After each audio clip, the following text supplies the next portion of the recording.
random operators and many problems by Frédéric Klopp from Université the Parcel. 6. It's 6. Parcel is Denis Diderot. Okay. Well, thanks, Boris. Okay, good morning to everybody. So, well, I don't remember exactly what the title of the talk is. I think it was something like random many-body operators, or? Random operators, many-body problems. Ah, okay, so random operators, many-body problems. Okay. So I'm not going to change, my intention is not to change the title, but random.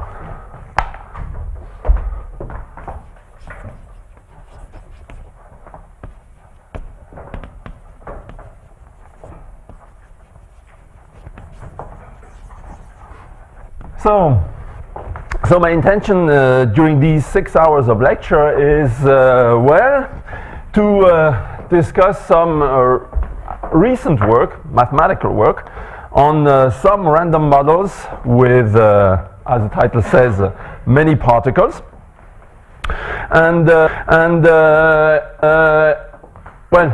Well, let me maybe first write which models I have in mind, right? So let's say on RD first consider one particle.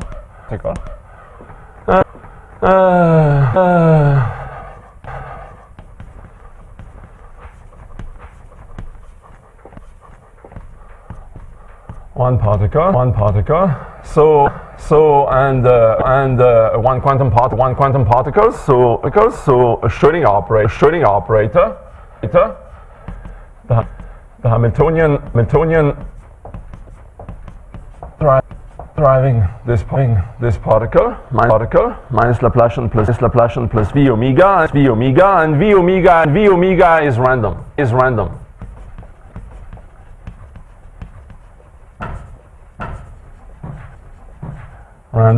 Random. So in the sense that it is, I didn't unfortunately attend the lectures by David or Abel, but it is ergodic.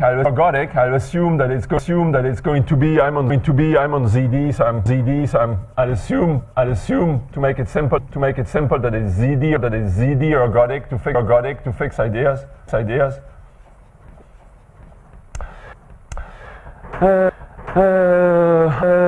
I also assume some independence properties, right, which go beyond this Z ergodicity. And the questions I'm interested in is what happens if you take many of such particles, right? To take n such particles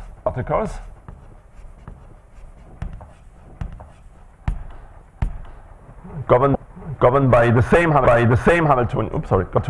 Governed by the same Hamiltonian. And you put them together and let them interact. Okay, I'd like to understand what I can say about such a system. So the first thing we're going to do is we're going to look at the operator. So fix in a box. So n such particles in a box.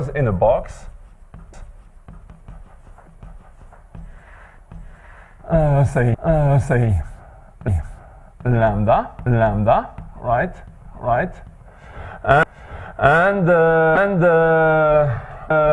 we assume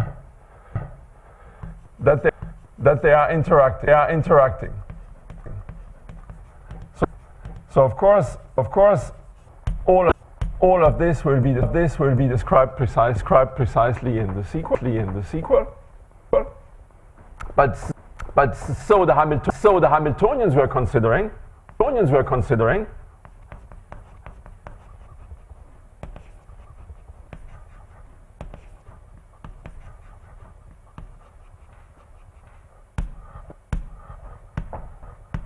are of the following form.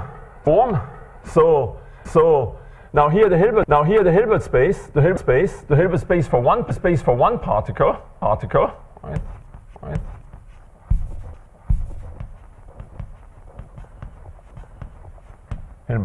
Hilbert space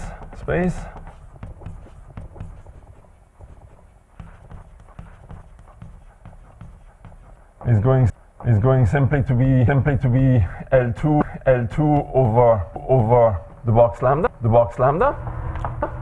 L2 on the box lambda, and our n particle Hilbert space is going to be a subspace.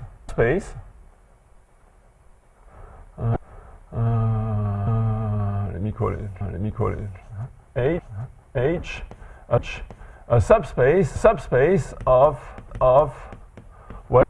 n copies of this one.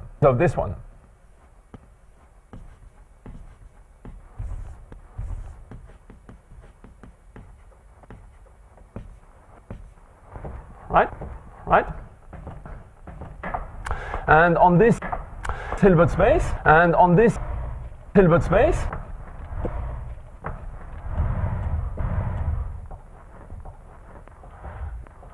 the Hamiltonian we are going to consider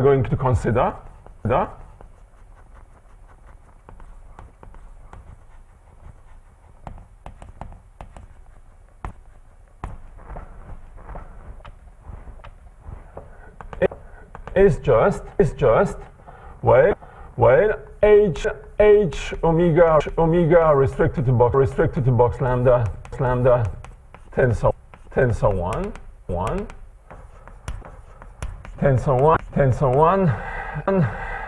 n minus 1 times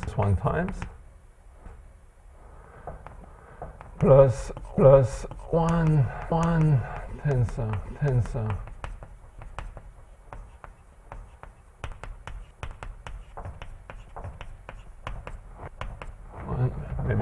maybe I should have I need a full blackboard for this.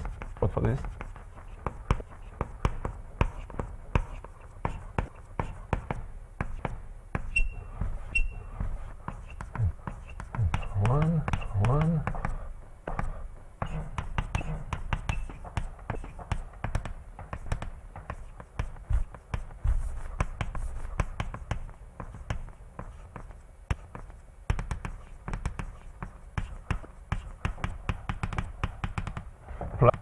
Plus the last particle gets its H omega as well. Okay.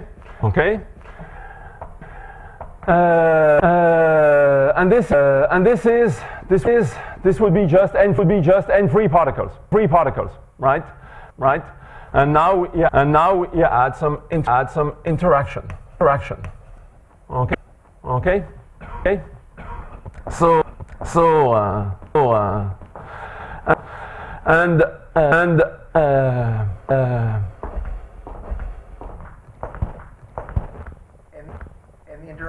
interaction's non-random. The interaction is going to be non-random. Exactly. The interaction is going to be non-random. Definitely. Well, to some extent, I think you can make it random if you assume that thing is independent from the Hamiltonian, right? Then some of the things will pull through, but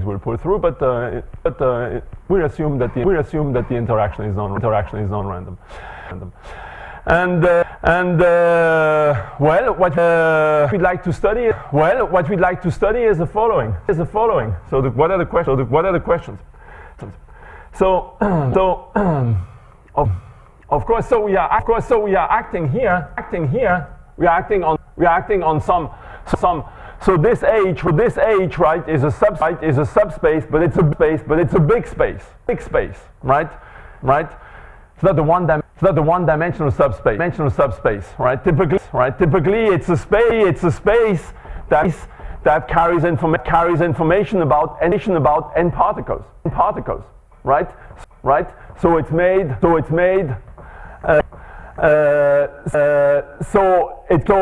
carries. I mean, when n. So now what we're going to do, what we are interested in. So let me call this one. Give this one a name. H omega lambda n. Right. And we are interested in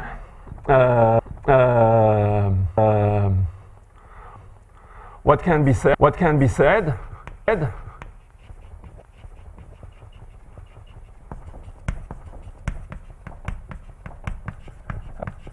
about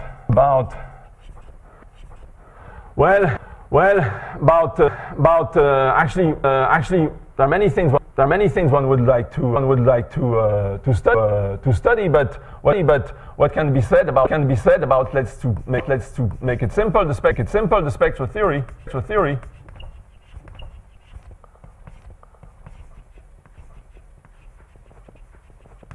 of H omega lambda n when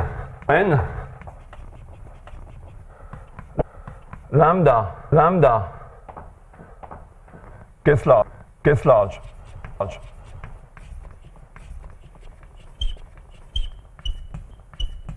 Right. Fixed or ingrowing one. Well, n is going to grow with lambda. I'm not going to address the case n fixed. I'm be interested in the case when n grows with lambda. Right. But the question can be asked in general, and a number of people. I don't see Victor in the room, but should be around. But there are a number of people address the same questions when n is fixed. Right. So there have been works on all of this. So I will not speak about the n fixed case. I'm really interested in what's happening when n gets large, and n gets large as well. And actually, we'll assume that the number of particles or the particles have a density, meaning that if you take the number of particles per unit of volume, this converges to some number which is positive, right? Right, that's the case we're interested in. Okay. So now I wrote spectral theory. Of course, this is very ambitious, right? What parts of the spectrum you can actually study? What can be said is a good question. You'd be interested in all sorts of questions about this. You could, for example, try to solve the Schrödinger equation for this operator on some box, right? Look at the box being finite, the operator being nice. You have a nice standard Schrödinger operator, right? It's just that the potential takes a bit of a special form, but the Laplacian part of it is just a standard Laplacian on a huge space, and you could be interested in solving the Schrödinger equation and understanding if for the solution you can you can say something meaningful, right? Or right at small times, at large times, when you take this limit. Okay? So these are questions that are quite difficult because if you want to solve the Schrödinger equation, well, you involve usually many of the states, right? So we're going to study spectral questions that are simpler in the sense that we're going to yes sure. What about symmetry? Exactly. I didn't say yet. This is why I have my Hilbert space. I'm going to come to the symmetry point. Right. I just took a subspace. Right. And these will be the symmetries. Right. So I'll mainly speak about the Fermi Dirac. Right. I mainly speak about fermions. Okay. So my main thing will be about fermions, but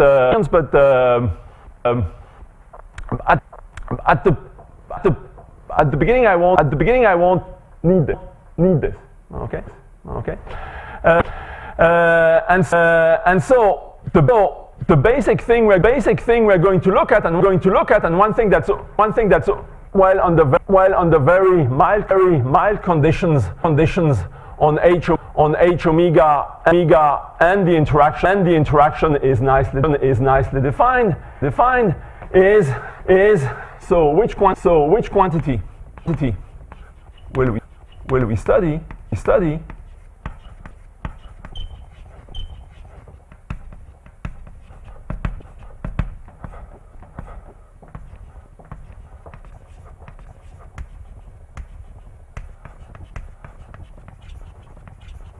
Well, we're going to study the ground state. Whoops.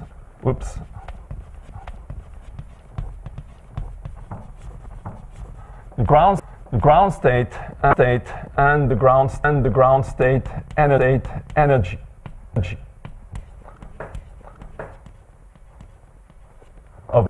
of the system.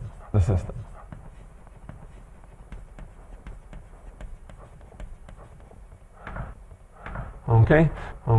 So under mild assumptions on the random potential, and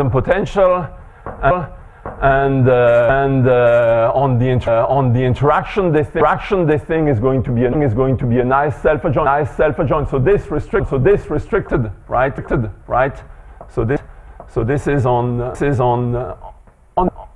this space, for example, is going to be a nice self-adjoint operator, right? It's going to be lower bounded. At least we assume that it's lower bounded, right? So the ground state will just be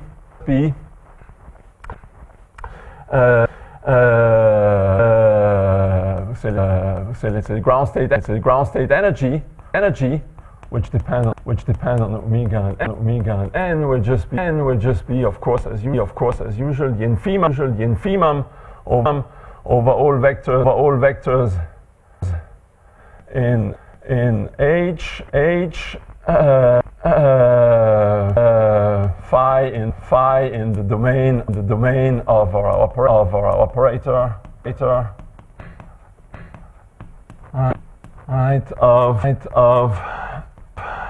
at the corner H.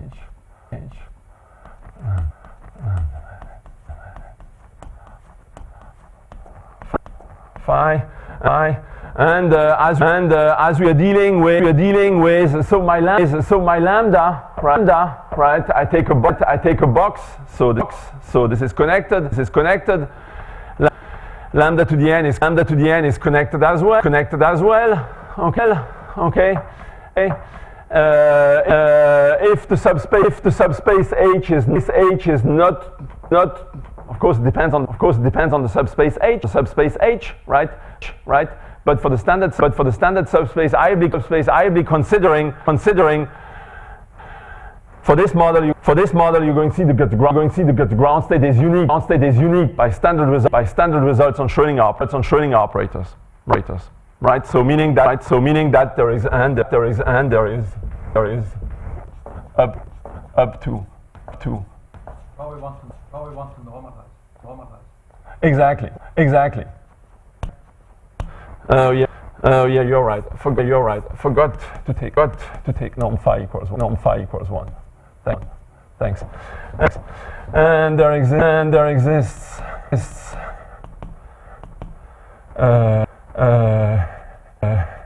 unique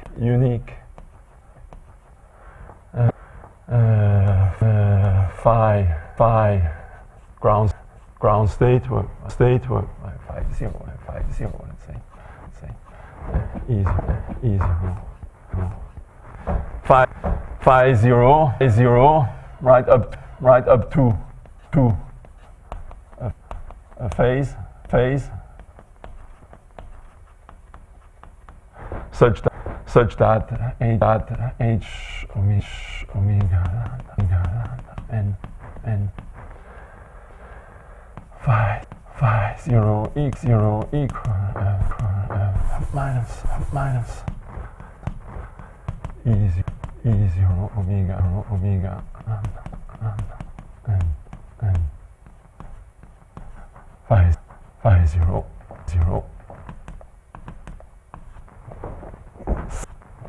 satisfies this eigenvalue equation.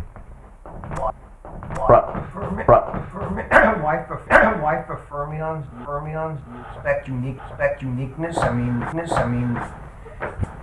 it doesn't even happen in the free case with no potentials at all. No, you're right. The uniqueness, right, will come from the models that we're going to study here. Okay. I agree with you. The first statements I You're right. This is not true in general. And as you said, it depends on the statistics you're looking at. Definitely.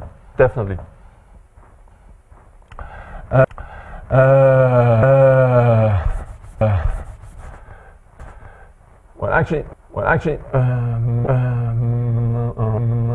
how should I phrase it? Depending on the subspace you choose.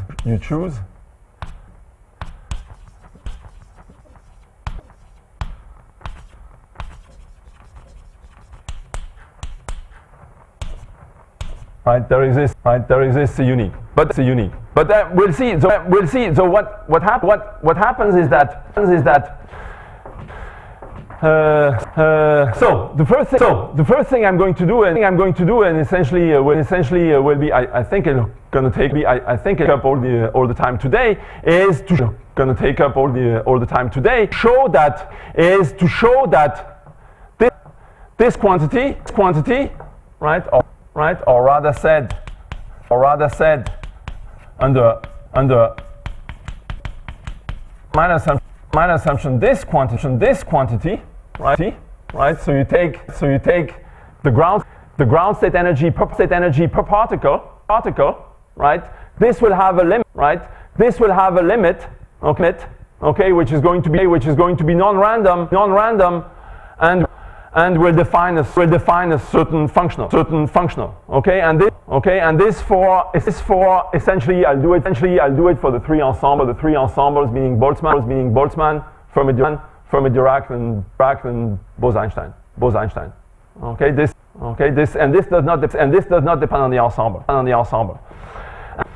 And so the the first question I'll address is just convergence of this real valued random variable, right?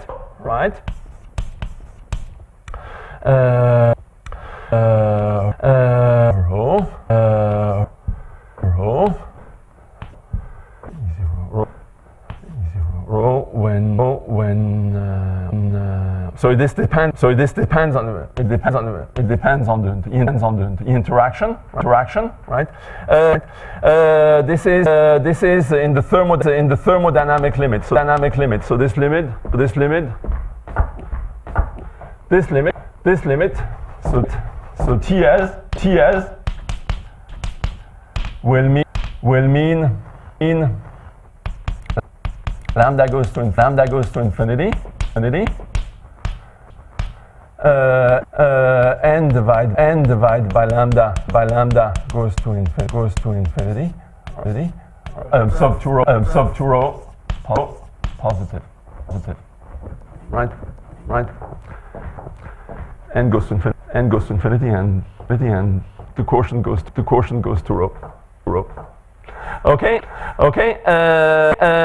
So the first thing we're going to prove is that this happens under quite general condition, right? This random variable converges, and we're going to see that convergent depending on the interaction we're going to get different types of convergence, right? For the random variables, the results. I think the weaker results are not. The weaker results are not optimal, but okay. It depends on the interaction. And tomorrow.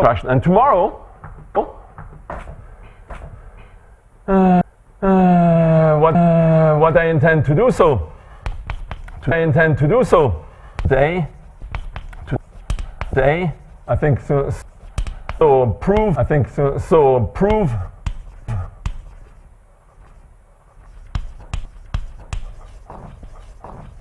a general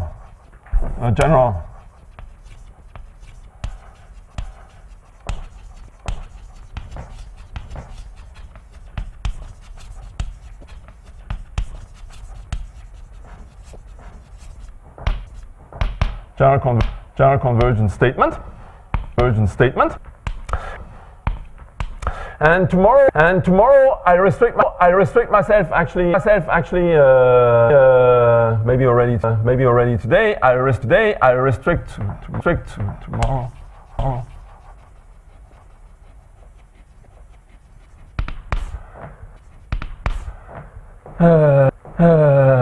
Restrict to fermions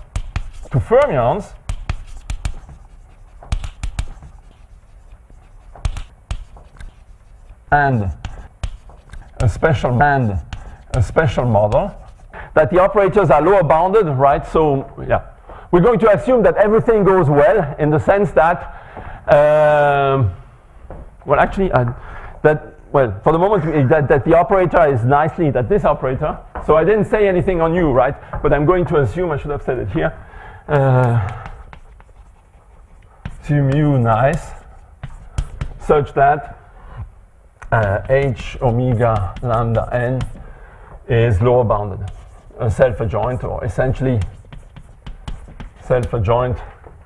Well, what do I want? Actually, I just needed to essentially self-adjoint on some core and lower bounded. So if you pick up Reed-Simon or Secant-Furse-Kirsch-Simon, you'll find assumptions on U, right? That guarantee. Imagine that of course, it's assumptions on both U and the random potential V omega, right? But we're going to assume that the random potential V omega satisfies the usual assumption that make the one particle Hamiltonian essentially self-adjoint, for example, on C0 infinity. Okay, and then you can, if you look up Reed-Simon volume 4, or secant for the Kirch-Simon, right? You'll find assumptions on the interaction potential that guarantee that this is the case. For example, a simple case is if you take dimension D to be 3, right? If you ask U to be in the Rolnick class, this is going to be satisfied, right? So that's a simple case. There's another much simpler case even for you. If you assume U to be repulsive, right, non-negative, then this is going to be satisfied as well, just by the Friedrichs extension theorem, right? You're going to be fine as well. So, and tomorrow we're going to study fermions, and the interaction will be repulsive. Okay. Okay. So what's the next thing I want to say? So now that this operator is essentially self-adjoint, lower semi-bounded, right? What you know is that its spectrum is discrete, right? So let's consider the eigenvalues. So consider E, J. Well, now I need to look up to get notations that are. So I forget about omega, right? There are random variables, but I forget about the omega. I have already enough variables in there.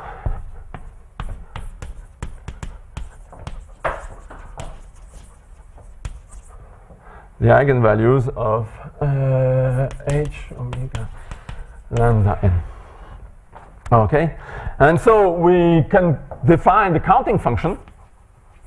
Right, we have a nice Schrödinger operator. It has discrete. This one has this on the compact manifold. It has discrete spectrum. So define the counting function.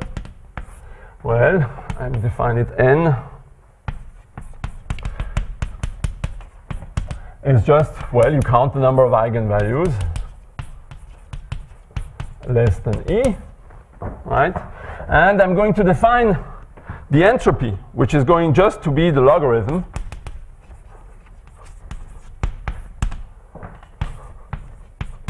of this counting function. Logarithm of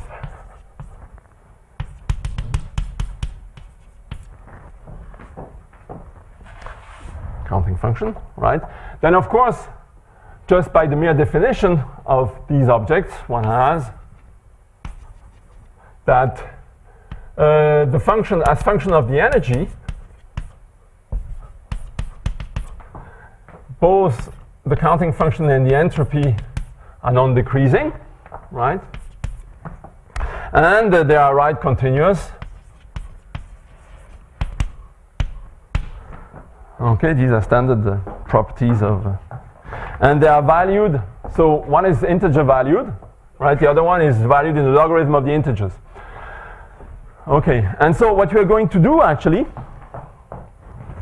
is, well, I could restrict myself to proving a convergence theorem, right, for the thermodynamic limit of the ground state. But actually, using the entropy, what I'm going to do is I'm going to converge a convergence theorem for energies up to a certain level of entropy per unit of volume. Right? So I'm going to compute. So what I'm going to define. So what I have is so now.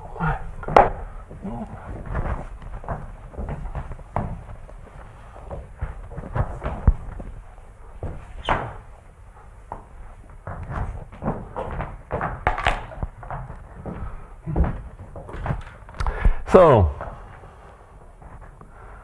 now what we're going to do is, because of the increasing, we're going to invert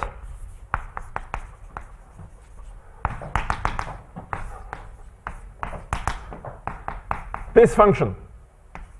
Right? So here we have the entropy given in terms of a fixed energy. Now we are going to invert this function. Right? So this is possible. Of course, the inverse is not going to be uniquely defined, and it's going to be mainly a right inverse, which we're going to define in the following way. So, by the following formula.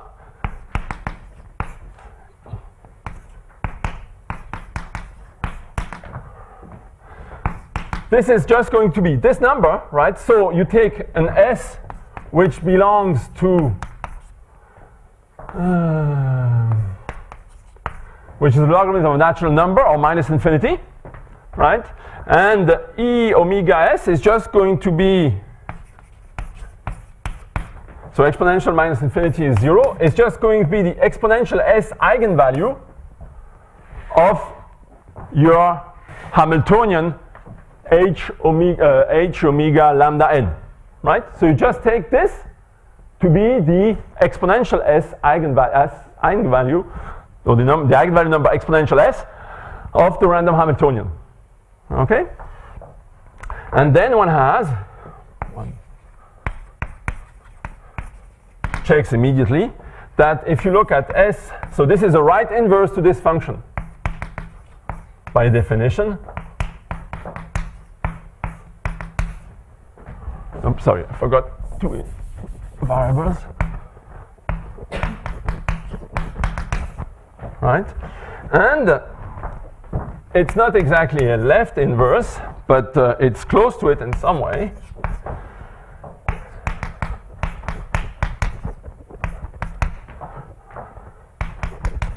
This is the largest eigenvalue which is sitting below E. So it's the max of E tilde belonging to the spectrum of H omega lambda n, E tilde below E.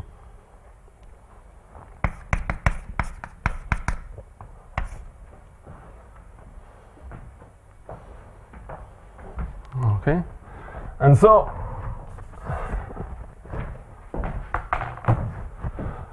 one has the following now. Proposition, right? This is you need to check. Now, proposition is the following. Well, one thing I did not define yet, I didn't say yet, is when I restrict my operator to the cube, right? I take my,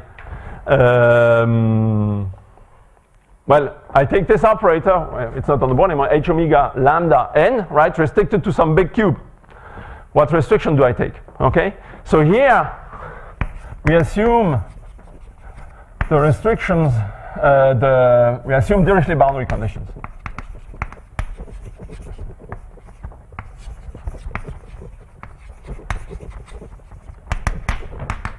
Right. We assume that we take Dirichlet boundary conditions. Actually, only in then what we have is that if you look at the mapping that sends lambda to E omega S lambda n, this is decreasing, right? This is just the monotonicity of Dirichlet boundary conditions of the Dirichlet eigenvalues with respect to the domain. Okay. And the second thing that one has, which comes from the monotonicity of S, is that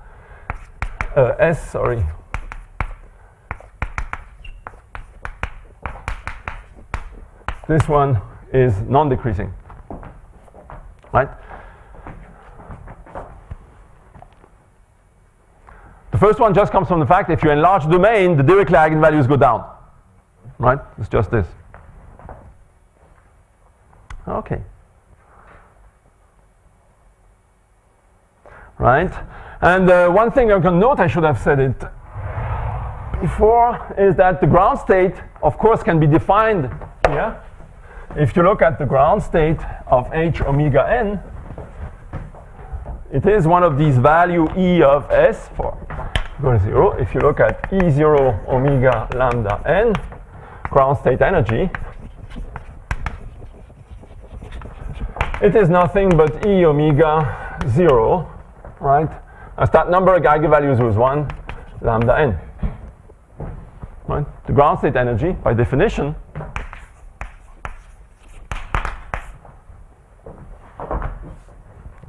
is this. Okay. Oh.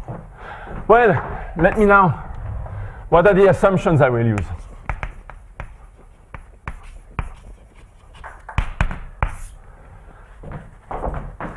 So first, on random one particle model,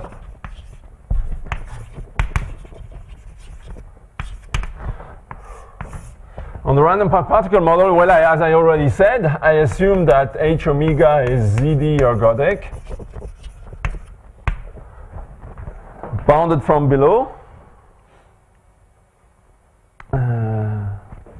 lower bounded.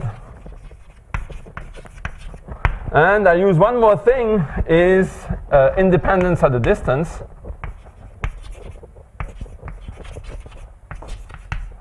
An assumption that may already have appeared in Abel's talk, I'd say.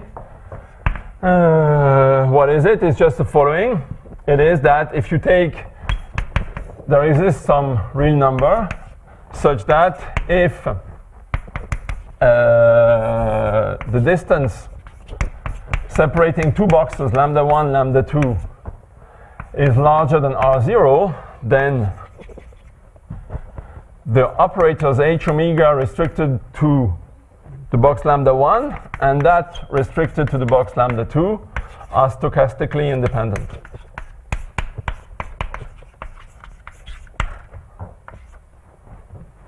Right? So assume that if I take two pieces of the random media that are sufficiently far away from each other, they are random. Okay? So there are a number of random models that satisfy this. Okay? That may have already been mentioned in previous lectures, like for example the usual Anderson model, or its continuous version, right, as I'm working on RD, or the when V omega is a Poisson potential, or if you take a random displacement model, right? So all of these satisfy this assumption. So what do I assume on the interaction?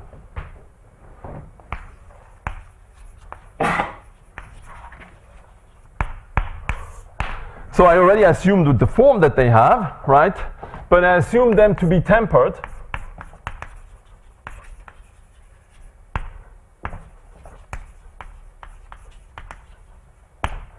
What does it mean? It means that, again, starting from some distance, the interactions start to decay, and they decay pretty fast. So they exist some constant R0, some exponent lambda larger than the dimension of the one particle space. Oops, sorry. Such that if the function u of x satisfies the following infinity L infinity bound, R0 x to the minus lambda for x larger than R0, right? So the interactions are short range. They decay faster than the distance separating the two particles to the power minus the dimension. Okay? So in particular, in 3 dimensions, I don't get Coulomb, right? But using this. And, well, that's one of the possibilities. There is another possibility that will come, well, it will come later, so I'll put it on the board later. And what I also assume, which I won't write an explicit,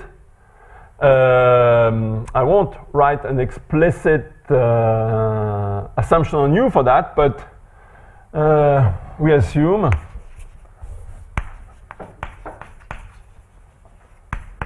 stability of matter.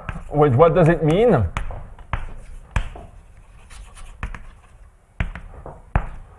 It means that there exists some constant C positive such that if you look at the operator H omega lambda n, well, this is larger than minus C times n, right? And for all n,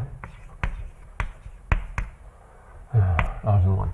Okay, we assume that there's uniform constant that is dividing H omega, that is lower bounding 1 over n times H omega lambda n. Right. Uniform in what? Uniform in lambda, yeah, sure, as well, of course. So here,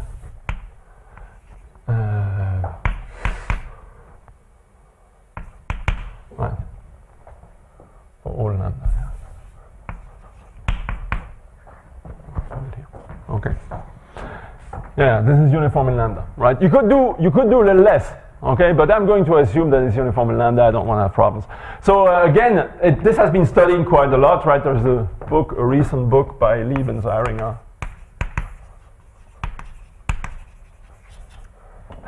where they study this problem. I don't think they put random potentials, but the randomness of the potential is not really so important in this matter, right? Again, one simple case when this is going to be satisfied under this assumption is if you assume u to be repulsive, right? If u is non-negative, because obviously in your h omega n you only have n copies of this, right?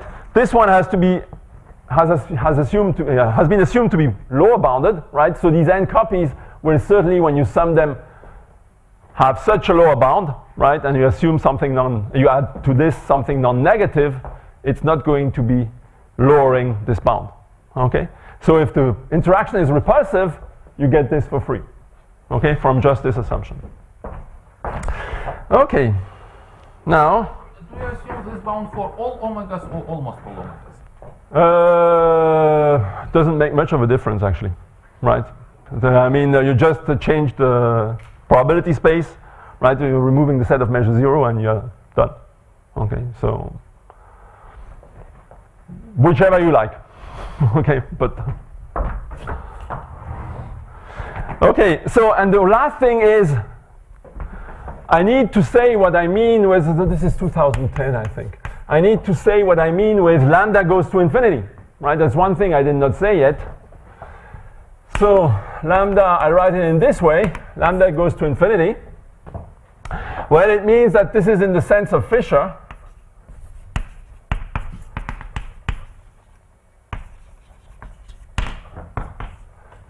Sense. So what is it? It means that if you fix for alpha some positive number, and you look at the boundary, the enlarged boundary of d alpha of lambda, which is just the boundary of lambda to which you add a ball of radius, the alpha times the diameter of your set lambda, right? So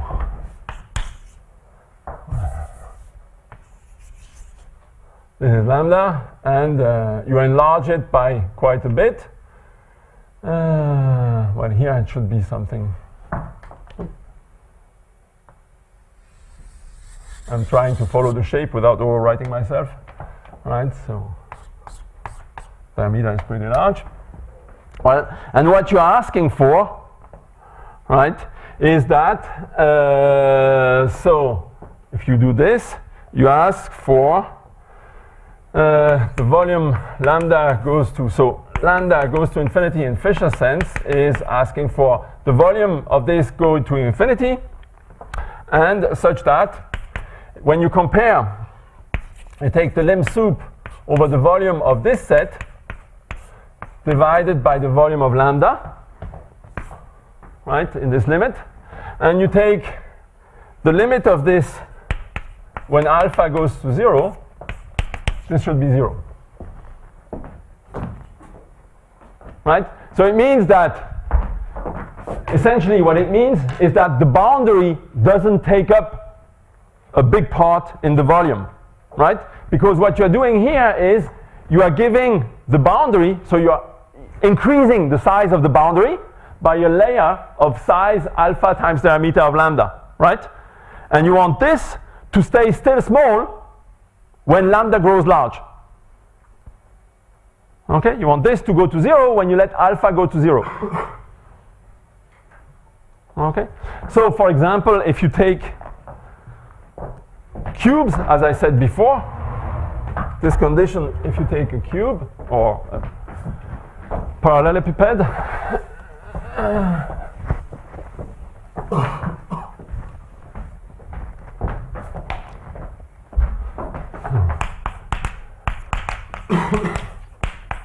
is the product of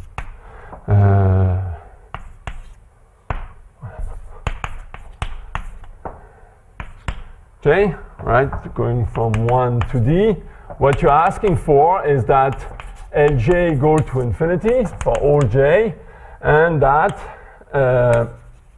min over j of Lj divided by max over j of Lj is larger than 1 over c, some fixed c, right? So they go to infinity in a commensurate way, right? One doesn't grow much faster than the other one.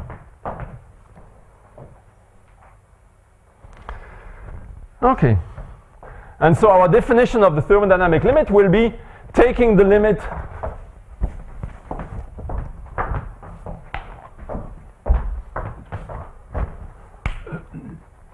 so the definition TL, so thermodynamic limit will mean rho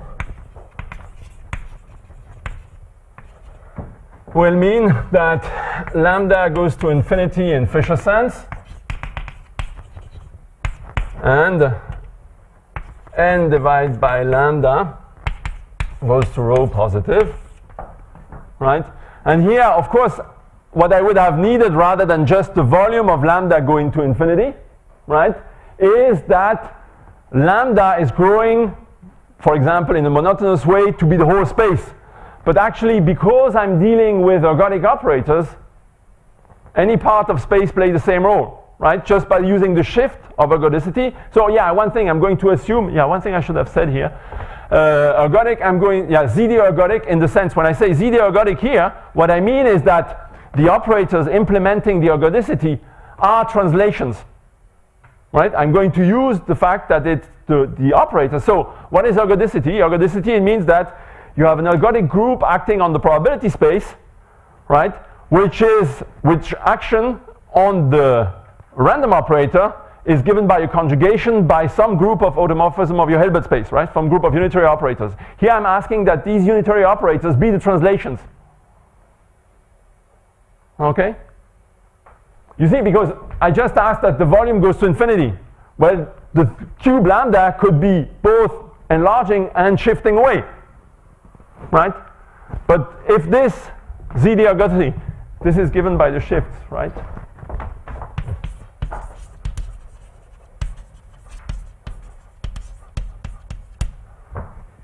Right? If this is given by the shifts, of course, you don't care whether you're looking near zero or any other point. You're going to just shift it back, and the same thing is going to be true, right? All these random variables are just identically distributed because of this. Okay, so. Okay, and then the theorem is the following.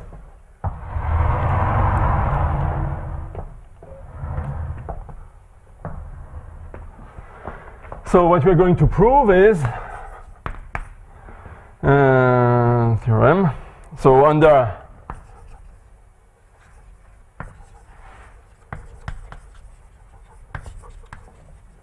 these assumptions, well, if you look at E omega of S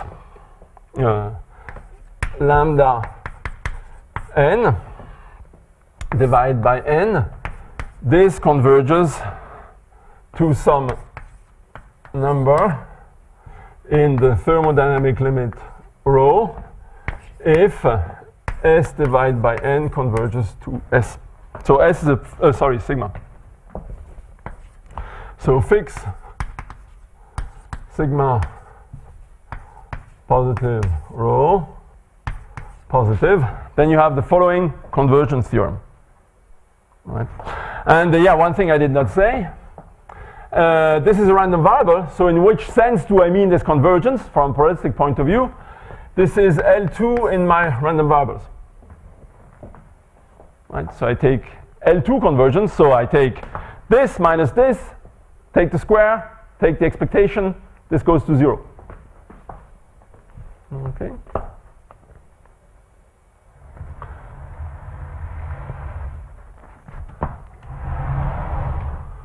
Okay.